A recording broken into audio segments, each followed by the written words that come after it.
For next 2 decades there will be no problem అండి. But నేను ఒకటి చెప్పేది ఏమంటే కర్నూలు ఓరకల్ ఇండస్ట్రియల్ పార్క్కి మీరు ఊహించినంత కన్నా ఎక్కువనే వస్తాయి.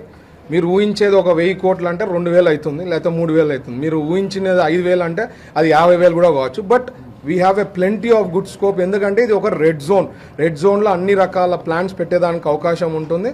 మనకు ల్యాండ్ బ్యాంక్ ఉంది, రీజనబుల్ ల్యాండ్ కాస్ట్ ఉంది, అండ్ బెస్ట్ ఇన్ఫ్రాస్ట్రక్చర్ డెవలప్ చేయబోతున్నాం కాబట్టి we will get good industries అండి కర్నూలు. అదే చెప్తున్నాను, రైల్వే లైన్ది కూడా ఆల్రెడీ లాస్ట్ టైం మాస్టర్ ప్లాన్లో ఉందని ఈ రోజే చెప్పడం జరిగింది జయరాజ్ వాళ్ళు. అది రీవర్క్ చేసి ఖచ్చితంగా రైల్వే సైడింగ్ అనేది గ్యారంటీ చేసి తీరాల్సిందే. అది ఆల్రెడీ సర్వే కూడా కాంట్రాక్టర్కి ఎవరికో ఫైనలైజ్ చేయడం జరిగిందంట డిసెంబర్లో. అది రీవర్క్ చేసి అది ప్లాన్ చేస్తాం. అట్ ద సేమ్ టైమ్ ఇంకో వాటర్ ఇష్యూ, ఈ కాంట్రాక్టర్తో ఏం ప్రాబ్లం ఉంది, ఎక్కడ ఇష్యూస్ ఉందో తెలుసుకొని అది కూడా సార్ట్అవుట్ చేసే దాంట్లో ఉంటాం. ఖచ్చితంగా వాటర్ అనేది ఇంపార్టెంట్. వాటర్, ఎలక్ట్రిసిటీ, ఇవన్నీ ఇన్ఫ్రాస్ట్రక్చర్